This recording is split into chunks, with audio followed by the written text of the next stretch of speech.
نبی کریم صلی اللہ علیہ وسلم نے فرمایا کہ ہر نبی کو ایسے ایسے معجزات عطا کیے گئے کہ انہیں دیکھ کر لوگ ان پر ایمان لائے۔ بعد کے زمانے میں ان کا کوئی اثر نہیں رہا اور مجھے جو معجزہ دیا گیا ہے وہ وہی قرآن ہے جو اللہ تعالیٰ نے مجھ پر نازل کی ہے۔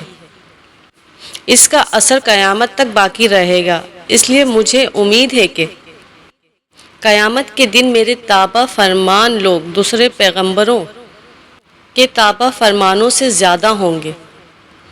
صحیح بخاری 4981۔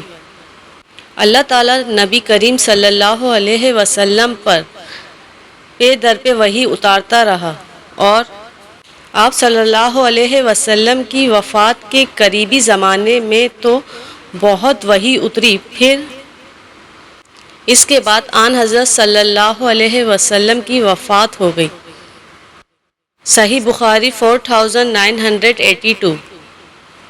نبی کریم صلی اللہ علیہ وسلم بیمار پڑے اور 1 یا 2 راتوں میں تہجد کی نماز کے لیے نہ اٹھ سکے تو ایک عورت عورہ بنت رب ابو لہب کی جورو آن حضرت صلی اللہ علیہ وسلم کے پاس آئی اور کہنے لگی، محمد، میرا خیال ہے کہ تمہارے شیطان نے تمہیں چھوڑ دیا ہے۔ اس پر اللہ تعالیٰ نے یہ آیت نازل کی، قسم ہے دن کی روشنی کی اور رات کی جب وہ قرار پکڑے کہ پروردگار نے نہ آپ صلی اللہ علیہ وسلم کو چھوڑا ہے اور نہ وہ آپ صلی اللہ علیہ وسلم سے خفا ہوا ہے۔ صحیح بخاری 4983۔